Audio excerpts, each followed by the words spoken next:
BMC radio Malayalam വാർത്തകൾ നിങ്ങൾക്കായി അവതരിപ്പിക്കുന്നത് ഐമാക് കൊച്ചിൻ കലാഭവൻ. കലാവിദ്യാർത്ഥികൾക്ക് പ്രിയപ്പെട്ട ബഹ്റൈനിലെ കലാകേന്ദ്രം.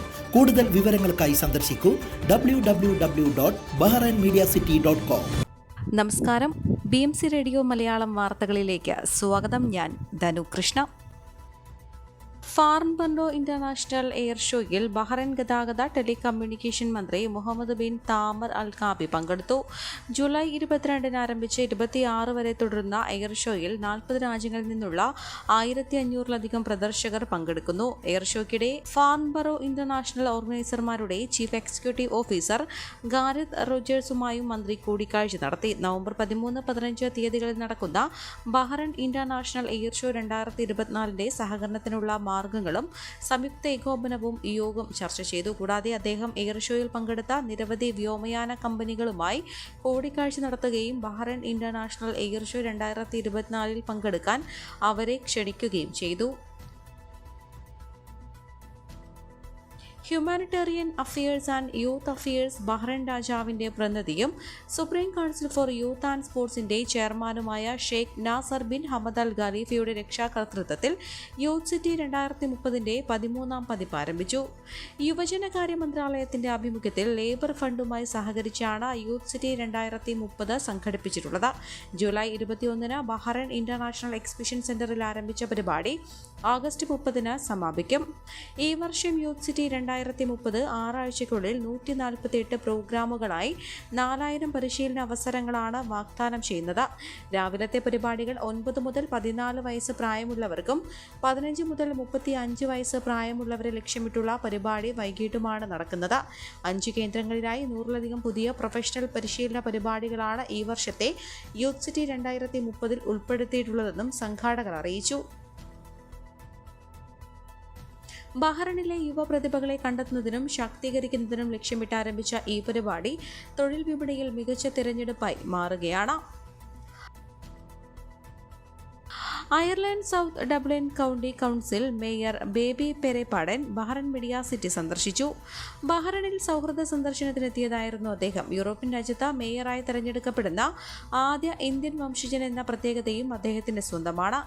BMCയിലെത്തിയ അദ്ദേഹത്തെ BMC ചെയർമാനും മാനേജിംഗ് ഡയറക്ടറുമായ ശ്രീ ഫ്രാൻസിസ് കൈതാരത്ത് ബൊക്കെ നൽകി സ്വീകരിക്കുകയും തെരഞ്ഞെടുപ്പിൽ അദ്ദേഹത്തിന് ലഭിച്ച തിളക്കമാർന്ന വിജയത്തിന് പൊന്നാടയണിയിച്ച് ആദരിക്കുകയും ചെയ്തു. ചടങ്ങിൽ BMC കുടുംബാംഗങ്ങളും പ്രത്യേക ക്ഷണിതാക്കളും പങ്കെടുത്തു.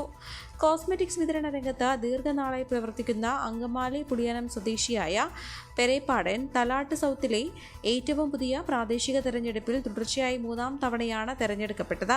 കൂടാതെ മകൻ ബ്രിട്ടോ ആദ്യമായി ഫൈൻ ഗെയിൽ കൗൺസിലറായി തലാട്ട് സെൻട്രലിനെ പ്രതിനിധീകരിച്ചും തെരഞ്ഞെടുക്കപ്പെട്ടു. തങ്ങളുടെ പ്രധാന പ്രശ്നങ്ങളായ സുരക്ഷ, പാർപ്പിടം, അടിസ്ഥാന സൗകര്യങ്ങൾ എന്നിവയിൽ ശ്രദ്ധ കേന്ദ്രീകരിച്ച് തങ്ങൾക്ക് വോട്ട് ചെയ്ത ജനങ്ങൾക്ക് വേണ്ടി പ്രവർത്തിക്കുമെന്നും ഇരുവരും അറിയിച്ചു. ആലപ്പുഴ പ്രവാസി അസോസിയേഷൻ ബഹ്റൈൻ ഓണോത്സവം 2024 പോസ്റ്റർ പ്രകാശനം ചെയ്തു.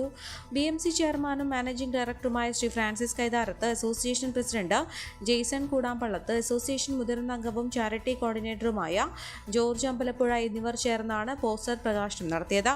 സെപ്റ്റംബർ 13 വെള്ളിയാഴ്ച സഗയ ബഹ്റൈൻ മീഡിയ സിറ്റിയിലാണ് ഓണോത്സവം 2024 സംഘടിപ്പിക്കുക. രാവിലെ 10 മണി മുതൽ തുടങ്ങുന്ന പരിപാടികളിൽ നിരവധി സാംസ്കാരിക പരിപാടികളും സമൃദ്ധമായ ഓണസദ്യയും ഒരുക്കുമെന്നും സംഘാടകർ അറിയിച്ചു. പോസ്റ്റർ പ്രകാശന ചടങ്ങിൽ general secretary Anoop Pallippad, treasurer Ajith Edathua, vice president Harish Chengannur, secretary Aneesh Malikamukku, executive അംഗങ്ങൾ, അസോസിയേഷൻ അംഗങ്ങൾ എന്നിവർ പങ്കെടുത്തു. കേരള പ്രദേശ് കോൺഗ്രസ് കമ്മിറ്റിയുടെ പ്രസിദ്ധീകരണ വിഭാഗമായ പ്രിയദർശിനി പബ്ലിക്കേഷൻ ബഹ്റൈൻ കോർഡിനേറ്ററായി സയ്യിദ് MS-നെ തെരഞ്ഞെടുത്തു. നിലവിൽ ബഹ്റൈൻ OICC ദേശീയ ജനറൽ സെക്രട്ടറിയായ അടൂർ സ്വദേശി സയ്യിദ് ബാലജനസഖ്യം, സംസ്ഥാന general secretary Pandalam NS college union, magazine editor, union chairman, youth Congress Pathanamthitta ജില്ലാ സെക്രട്ടറി തുടങ്ങിയ പദവികൾ വഹിച്ചിട്ടുണ്ട്. കഴിഞ്ഞ മാസം സമാപിച്ച വാർഷിക തീർത്ഥാടനത്തിന് ഹജ്ജ് വിസയിൽ സൗദിയിലെത്തിയ വിദേശ തീർത്ഥാടകർക്ക് രാജ്യം വിടാൻ സൗദി അറേബ്യ മുന്നറിയിപ്പ് നൽകി. തീർത്ഥാടന വിസയുടെ കാലാവധി കഴിഞ്ഞ ശേഷവും രാജ്യത്ത് തുടരുന്നത് നിയമലംഘനമാണെന്നും സൗദി ഹജ്ജ് മന്ത്രാലയം അറിയിച്ചു. ഹജ്ജ് വിസയിൽ രാജ്യത്തെത്തിയവർ വിസയുടെ കാലാവധി തീരുന്നതിന് മുൻപ് രാജ്യം വിടണമെന്നും മന്ത്രാലയം അഭ്യർത്ഥിച്ചു.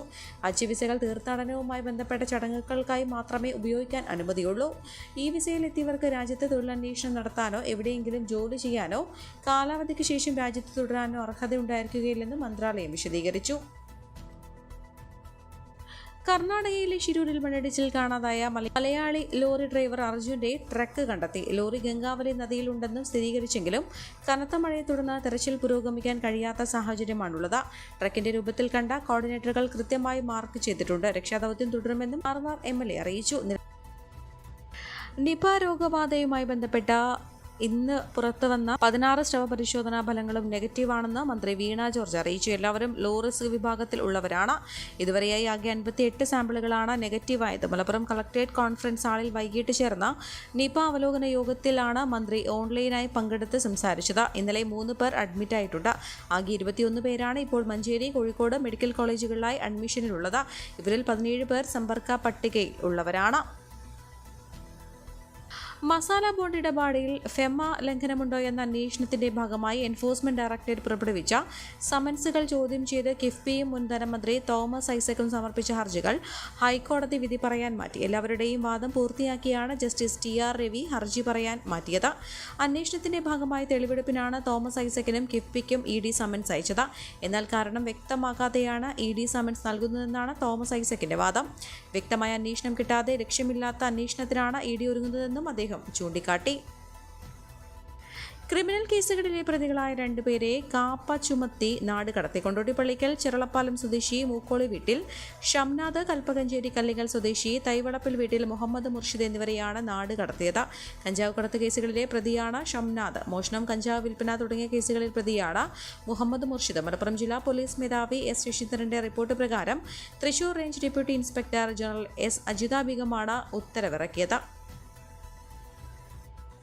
കടലാമ സംരക്ഷണത്തിന്റെ പേരിൽ കടൽ ചെമ്മീൻ കയറ്റുമതിക്ക് അമേരിക്ക ഏർപ്പെടുത്തിയ വിലക്കിന് പരിഹാരത്തിനായി കേന്ദ്ര സർക്കാരിലേക്ക് കേരളം പ്രതിനിധി സംഘത്തെ അയക്കും. ഇതുമായി ബന്ധപ്പെട്ട് ചേർന്ന സർവ്വമത യോഗത്തിലാണ് തീരുമാനം. സംരക്ഷിത ഇനത്തിൽപ്പെട്ട കടലാമകൾ വലയിൽ കുടുങ്ങുന്നുവെന്നാണ് ഉപരോധത്തിന് അമേരിക്ക ചൂണ്ടിക്കാട്ടുന്ന കാരണം.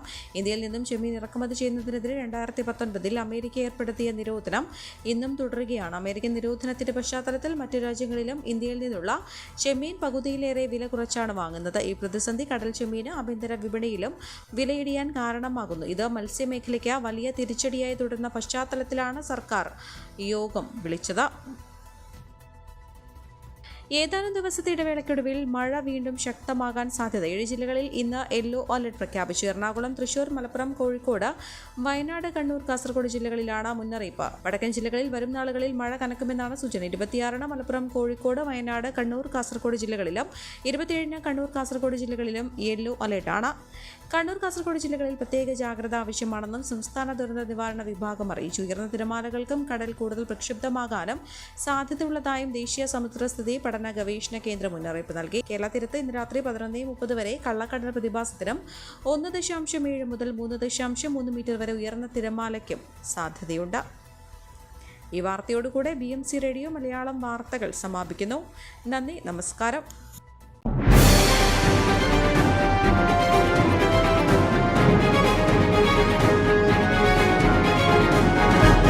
BMC റേഡിയോ മലയാളം വാർത്തകൾ നിങ്ങൾക്കായി അവതരിപ്പിക്കുന്നത് IMAC കൊച്ചിൻ കലാഭവൻ. കലാവിദ്യാർത്ഥികൾക്ക് പ്രിയപ്പെട്ട ബഹ്റൈനിലെ കലാകേന്ദ്രം.